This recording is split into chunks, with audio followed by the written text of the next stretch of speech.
साल 1947 भारत आज़ाद हुआ। पर यह आज़ादी अपने साथ क्या लेकर आई? सिर्फ जश्न नहीं, बल्कि ऐसी चुनौतियां जिनकी कोई मिसाल नहीं थी। तो चलिए समझते हैं कि कैसे एक नए राष्ट्र ने जन्म के साथ ही इन मुश्किलों का सामना किया। जरा उस रात के बारे में सोचिए।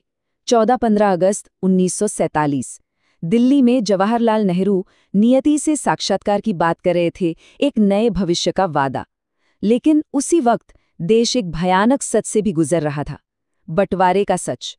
मतलब एक तरफ आज़ादी की खुशी थी तो दूसरी तरफ अपने ही घर से उजड़ने का बेहिसाब गम।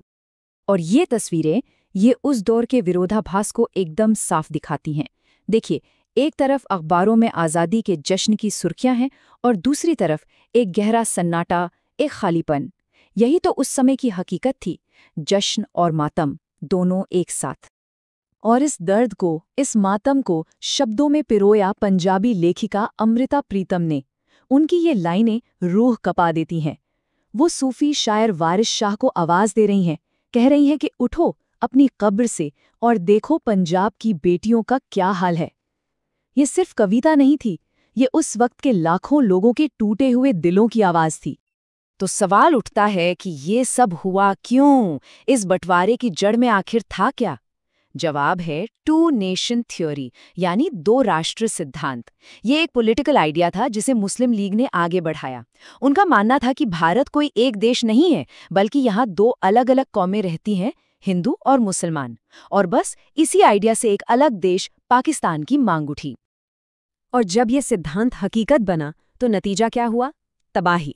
ये दुनिया के इतिहास का सबसे बड़ा, सबसे अचानक और सबसे कह सकते हैं बिना किसी प्लानिंग के हुआ लोगों का ट्रांसफर था। लाहौर, अमृतसर, कलकत्ता जैसे शहर जल उठे। लाखों लोगों को अपना सब कुछ छोड़कर अनजान भविष्य की तरफ भागना पड़ा। और जो आंकड़े आते हैं वो दिल दहला देते हैं। करीब 80 लाख लोगों का विस्थापन और 5 से 10 लाख लोगों की मौत। ये सिर्फ आंकड़े नहीं हैं, ये बिखरे हुए परिवारों की कहानियां हैं। बंटवारे का घाव तो बहुत गहरा था, लेकिन आज़ादी के सामने एक और बहुत बड़ी चुनौती मुंह बाएं खड़ी थी, और वो थी देश को एक रखने की चुनौती। सैकड़ों टुकड़ों में बटे भारत को जोड़कर एक राष्ट्र बनाना। जरा इस नंबर को देखिए, 565। जी हाँ, 565। इतनी रियासतें थीं उस वक्त भारत में, और इनके राजाओं को ये आज़ादी दी गई थी कि वो चाहें तो भारत में मिलें, पाकिस्तान जाएं या फिर आज़ाद रहें। सोचिए, अगर ये सब अलग अलग देश बन जाते तो भारत का नक्शा कैसा होता? ये देश की एकता के लिए एक टाइम बॉम्ब जैसा था। और इस एकता की लड़ाई का सबसे बड़ा अखाड़ा बना हैदराबाद। यहाँ मुकाबला था दो बहुत मजबूत किरदारों के बीच।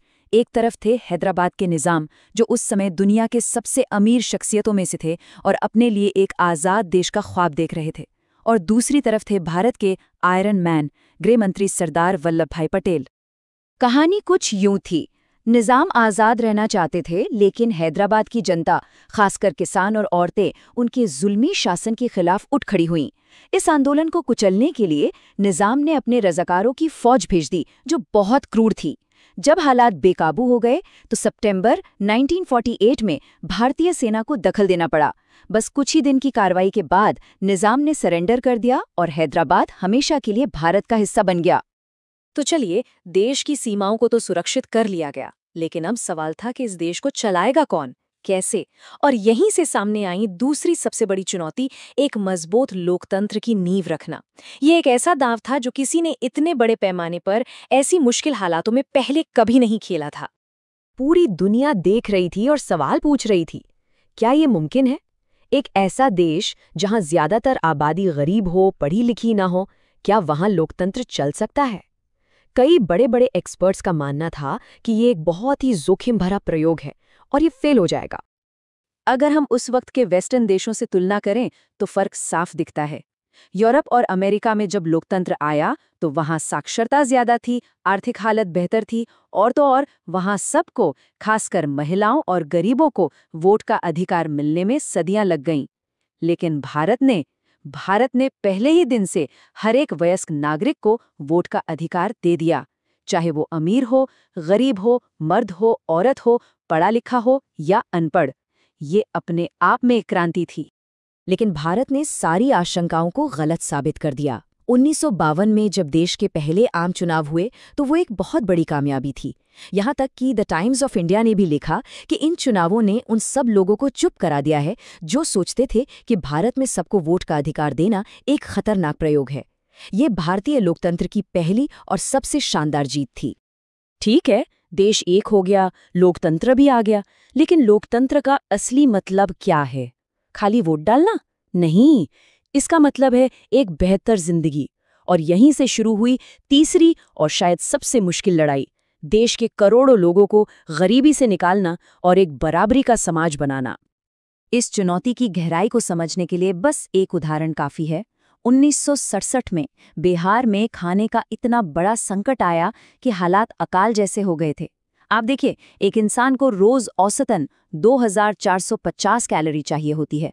उस संकट में लोगों को सिर्फ 1200 कैलोरी मिल पा रही थी, आधे से भी कम।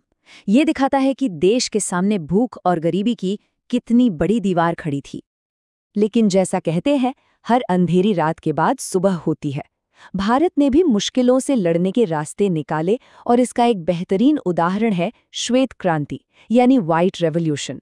समस्या थी गांव में गरीबी और दूध उत्पादकों की अनिश्चित आय। समाधान बनकर उभरा अमूल। वर्गीज कुरियन, जिन्हें मिल्कमैन ऑफ इंडिया भी कहते हैं, उनके नेतृत्व में ऑपरेशन फ्लड नाम का एक प्रोग्राम शुरू हुआ। इसने न सिर्फ देश को दूध में आत्मनिर्भर बनाया, बल्कि करोड़ों गांव वालों को रोजगार दिया, उनकी आमदनी बढ़ाई और उन्हें सशक्त बनाया। और हाँ, विकास का मतलब सिर्फ पैसा कमाना नहीं होता, इसका मतलब सामाजिक न्याय भी है। उसी दौर में समाज के दबे कुचले तबकों ने भी अपनी आवाज उठानी शुरू की। दलित पैंथर्स जैसे संगठनों ने जाति के आधार पर होने वाले भेदभाव के खिलाफ लड़ाई लड़ी। महिलाओं ने शराब के खिलाफ आंदोलन छेड़े। ये सब इस बात का सबूत था कि एक नया भारत जाग रहा था, जो सिर्फ आर्थिक तरक्की नहीं बल्कि सबके लिए बराबरी और सम्मान भी चाहता था। तो ये थे वो शुरुआती संघर्ष, बंटवारा, एकता की चुनौती, लोकतंत्र का प्रयोग और विकास की लड़ाई। इन्हीं सब ने मिलकर उस नए राष्ट्र की शक्ल तय की जिसका नाम भारत था। और 1947 की ये कहानियां, इनकी गूंज आज भी हमारे चारों तरफ सुनाई देती हैं। तो एक नज़र डालते हैं कि हमने क्या क्या देखा। 1947 में आज़ादी और बंटवारे का दर्द, 1948 में हैदराबाद के विलय के साथ देश की एकता को मजबूत करना, 1952 में पहले चुनाव की कामयाबी जिसने साबित किया कि लोकतंत्र कहीं भी सफल हो सकता है, और 1970 में ऑपरेशन फ्लड की शुरुआत जिसने गांवों में विकास की एक नई लहर पैदा की। ये सब वो मील के पत्थर थे जिन्होंने आज के भारत की नींव रखी। और ये सब हमें आज एक बहुत ज़रूरी सवाल पर लाकर खड़ा करता है।